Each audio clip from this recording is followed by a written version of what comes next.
ನಮ್ಮೂರಲ್ಲಿ ರಾತ್ರಿ ಅನ್ನಂಗಿಲ್ಲ, ಹಗ್ಲು ಅನ್ನಂಗಿಲ್ಲ 2 ಟೈಮು ಸಖತ್ತು ಮಳೆ ಅಂದರೆ ಮಳೆ. ನಾನು ಎದ್ದು ಬಂದಾಗ ಟೈಮು 5:30 ಆಗಿತ್ತು. ನಮ್ಮಮ್ಮ 4 ಗಂಟೆಗೆ ಎದ್ದು ಒಬ್ಬರೇ ಕೆಲಸ ಮಾಡ್ಕೊತಾ ಇದ್ದಾರೆ. ತುಂಬ ಮಳೆ ಬರ್ತಾಯಿತ್ತು, ಚಳಿ ಬೇರೆ ಅಲ್ವಾ, ಅದಕ್ಕೋಸ್ಕರ ನಮ್ಮನ್ನ ಎಬ್ಬಿಸೇ ಇಲ್ಲ, ಅವ್ರು ಒಬ್ಬರೇ ಕೆಲಸ ಮಾಡ್ತಿದ್ರು. ನಾನು ಇವಾಗ ಎದ್ದು ಬಂದು ಸ್ನಾನ ಮಾಡಿಕೊಂಡು ಇವಾಗ ಏನೇನು ಮಾಡಿದ್ದಾರೆ ಅಂತ ನೋಡ್ತೀನಿ. ಆಲ್ರೆಡಿ ಸ್ವಲ್ಪ ಕಡುಬನ್ನು ಸಹ ಬೇಯಿಸಿಟ್ಟಿದ್ರು. ಇನ್ನೊಂದು ಕಡೆ ಒಬ್ಬಿಟ್ಟಿಗೆ ಕಡಲೆಬೇಳೆ ಒಬ್ಬಿಟ್ಟು ಮಾಡ್ತೀವಿ. ಕಡಲೆಬೇಳೆನೂ ಸಹ ಬೇಯೋಕ್ಕಿದ್ದಾರೆ, ಕಡಲೆಬೇಳೆನೂ ಸಹ ಬೇಯ್ತಾ ಇದ್ದಾವೆ. ಆಮೇಲೆ ತರಕಾರಿ ಎಲ್ಲ ಹೆಚ್ಚಿ ಕುಕ್ಕರಿಗೆ ಹಾಕ್ತಿದ್ರು ಪಲ್ಯ ಮಾಡೋಕ್ಕೋಸ್ಕರ.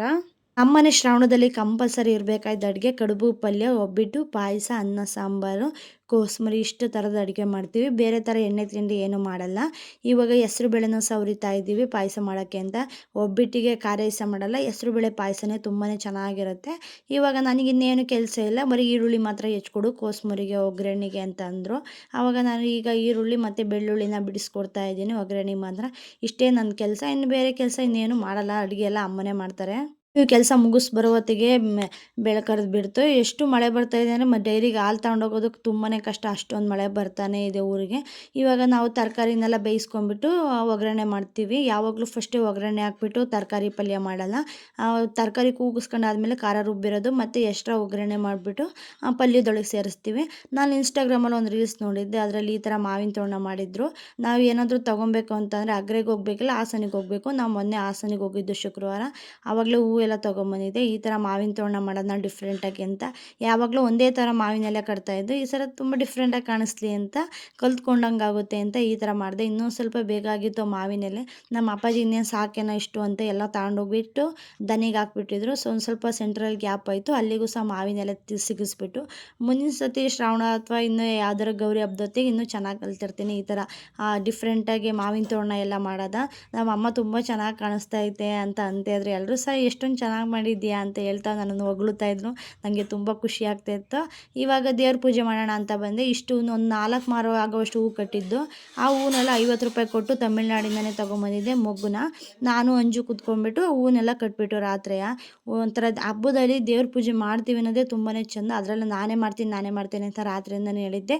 ಯಾಕೆ ಅಂದರೆ ಹೂವು ಜಾಸ್ತಿ ಇದ್ದು ಅವಾಗ ತುಂಬ ಚೆಂದ ಪೂಜೆ ಮಾಡೋಕ್ಕೆ ಅಂತ.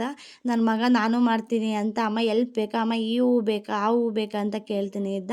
ನಿಶು ನನಗೇನು ಬೇಡ, ಕಳಸ ಏನಾದರೂ ಉಳಿಸಿ ಆ ಕಡೆಗೆ ಹೋಗವ ಅಂತ ಅಂದರು. ಇಲ್ಲ ನಾನು ನಿನ್ನ ಜೊತೆನೇ ಇರ್ತೀನಿ ಅಂತ ಇರ್ತಾನೆ ಇದ್ದೆ.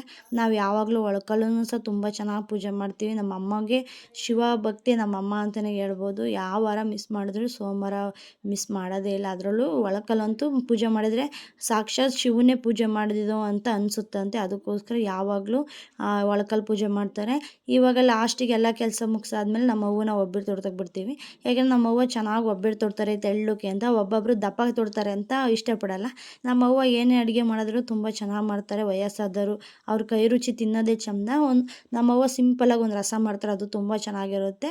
ಇವಾಗ ಅಷ್ಟೇ ಒಬ್ಬಿಟ್ಟು ತೊಟ್ಟಕ್ಕೆ ಬಿಟ್ಟು ಇವಾಗ ದರ್ಶಿ ಅವರು ದಾಸಪ್ಪರ್ ಕರ್ಕೊಂಬರ್ತೀವಿ ಅಂತ ಹೋಗಿದ್ರು. ಅವ್ರು ಬರೋ ಅಷ್ಟರಲ್ಲಿ ನಾವು ಏನೇನು ಅಡುಗೆ ಮಾಡಿದ್ದೀವಿ ಅದನ್ನೆಲ್ಲ ಯಾವ್ಯಾವ ದೇವರಿಗೆ ಎಡೆ ಮಾಡಬೇಕು ಎಲ್ಲ ಸ್ವಲ್ಪ ತುಂಬಿಡ್ತೀವಿ. ಆಮೇಲೆ ಮರ್ತೋಗ್ಬಿಡುತ್ತೆ, ಇಲ್ಲಾಂದರೆ ಎಂಜಲ್ ಮಾಡಿಬಿಡ್ತೀವಿ ಅಂತ ನಮ್ಮಮ್ಮ ಫಸ್ಟೇ ಎಲ್ಲ ಐಡಿಯಾ ಓಡಿಸ್ಬಿಟ್ಟು ಇವಾಗ ಎಡೆನೆಲ್ಲ ತುಂಬಿಡ್ತಾ ಇದ್ದಾರೆ ನೋಡಿ. ನಾವು ಒಂದು 4 ದೇವರಿಗೆ ಎಡೆ ಮಾಡಿಸ್ತೀವಿ. ನಮ್ಮೂರಲ್ಲಂತೂ ವಿಪರೀತ ಮಳೆ ಅಂದರೆ ವಿಪರೀತ ಮಳೆನೇ. ನಾವು ಏನಾದರೂ ಕಳಸ ಉಡಬೇಕು ಅಂದರೆ ಈ ಥರ ಪೂಜೆ ಮಾಡಬೇಕಾದ್ರೆ ರಂಗೋಲಿ ಹಿಟ್ಟಲ್ಲಿ ಬಿಡಲ್ಲ, ಯಾವಾಗಲೂ ಅಕ್ಕಿ ಹಿಟ್ಟಲ್ಲಿ ಬಿಡ್ತೀವಿ. ಅಕ್ಕಿ ಹಿಟ್ಟಲ್ಲಿ ಬಿಟ್ರೇ ದೇವರಿಗೆ ಶ್ರೇಷ್ಠ ಅಂತ ಹೇಳ್ತಾರೆ. ಅದಕ್ಕೋಸ್ಕರ ನಾವು ಅಕ್ಕಿ ಹಿಟ್ಟಲ್ಲೇ ಇದು ಮಾಡ್ತಾಯಿದ್ದೀವಿ. ಅದು ನೀಟಾಗಿ ಕಾಣಿಸ್ತಾ ಇಲ್ಲ ಅಷ್ಟೇ.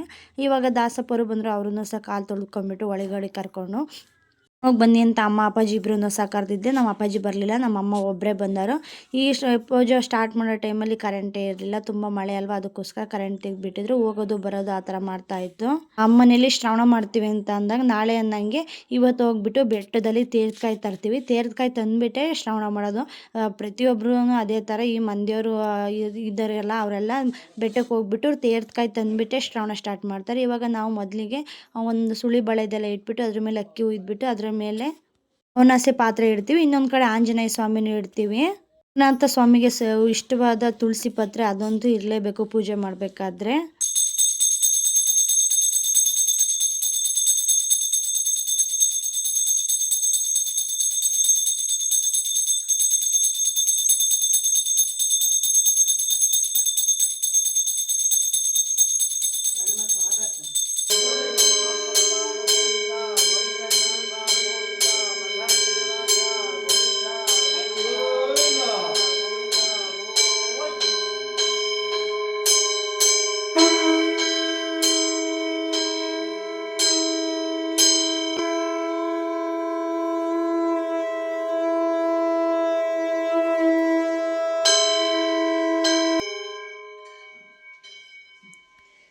ಮನೇಲಿ ಶಂಕುನು ಸಹ ಊದ್ತಾರೆ. ಅದನ್ನು ಮನೇಲಿ ಶಂಕುನ ಊದಿಸೋದೇ ತುಂಬಾ ಚೆಂದ, ಒಳ್ಳೆಯದಾಗುತ್ತೆ ಅಂತ.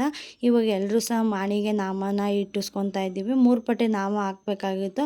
ಆದರೆ ಇವ್ರು ಬಂದಿದ್ದು ಟೈಮ್ ನೋಡಿದರೆ ತುಂಬ ಆಗಿತ್ತು. ಆಮೇಲೆ ಅದು 4 ಪತಿ ಟೈಮ್ ಆಗುತ್ತೆ ಅಂತ ಇನ್ನೂ ತುಂಬ ಜನ ಇವ್ರನ್ನೋಸ್ಕರ ಕಾಯ್ತಾ ಇದ್ರು. ಅದಕ್ಕೋಸ್ಕರ ಹಂಗೆ ನಾಮನ ಹಣೆಯ ಮೇಲೆ ಹಚ್ಬಿಟ್ರೆ ಅಷ್ಟೇ. ಇವಾಗ ಎಲ್ಲರೂ ಸಹ ಅವ್ರ ಕಾಲಿ ಬಿದ್ದು ಆಶೀರ್ವಾದ ತಗೊಂಡು ತೀರ್ಥ ತಗೊತಾ ಇದ್ದೀವಿ.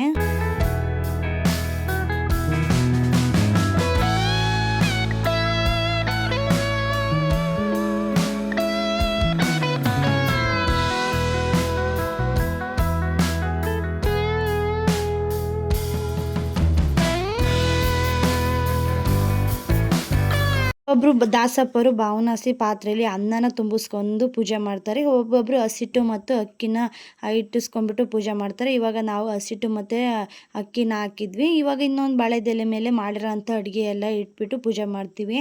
ನಮ್ಮ ಮನೆ ದೇವ್ರನ್ನ ಅನ್ನದ ರಂಗ ಅಂತಲೂ ಕರೀತಾರೆ. ಮತ್ತು ಆಮೆ ಆಕಾರದಲ್ಲಿದೆ ನಮ್ಮ ಮನೆ ದೇವರು ಲಕ್ಷ್ಮೀ ಗವಿರಂಗನಾಥ ಸ್ವಾಮಿ. ತುಂಬ ಶ್ರೇಷ್ಠವಾದ ಸ್ಥಳ.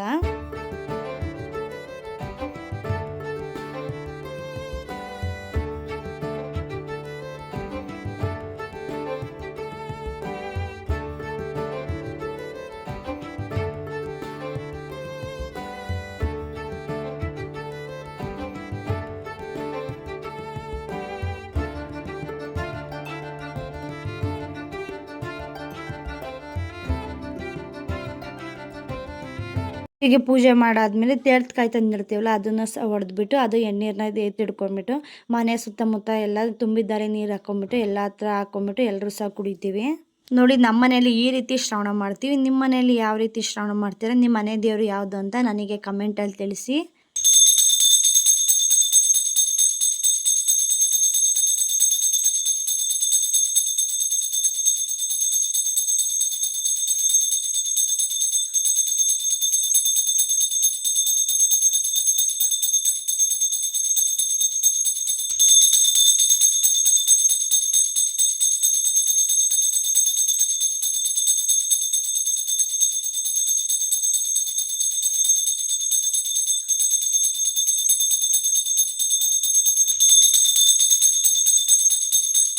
ಮನೇಲಿ ಇರೋರೆಲ್ಲ ಪೂಜೆ ಮಾಡಾದ್ಮೇಲೆ ಲಾಸ್ಟಿಗೆ ದೇವರಿಗೆ ನೈವೇದ್ಯ ಮಾಡ್ತೀವಿ. ನೈವೇದ್ಯ ಮಾಡಾದ್ಮೇಲೆ ಎಡೆನ ನಾವು ಹಿಂಗೆ ಕೈಯಿಂದ ತಗೊಂಡ್ಬಿಟ್ಟು ಎತ್ಕೊಂಡು ತಿನ್ನಲ್ಲ, ಮರಕ್ಕೆ ಎತ್ಕೊಂಡ್ಬಿಟ್ಟು ಆಮೇಲೆ ಯಾರು ಉಪವಾಸ ಇರ್ತಾರೆ ಅವರು ಊಟ ಮಾಡ್ತಾರೆ.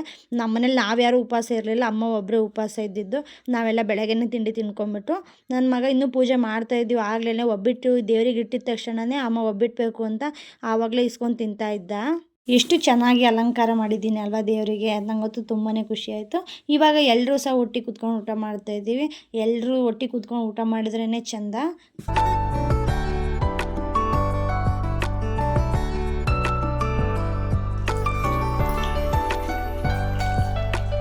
ನಿಮ್ಮ ಮಗನೂ ಮಾಡಿದ್ದು.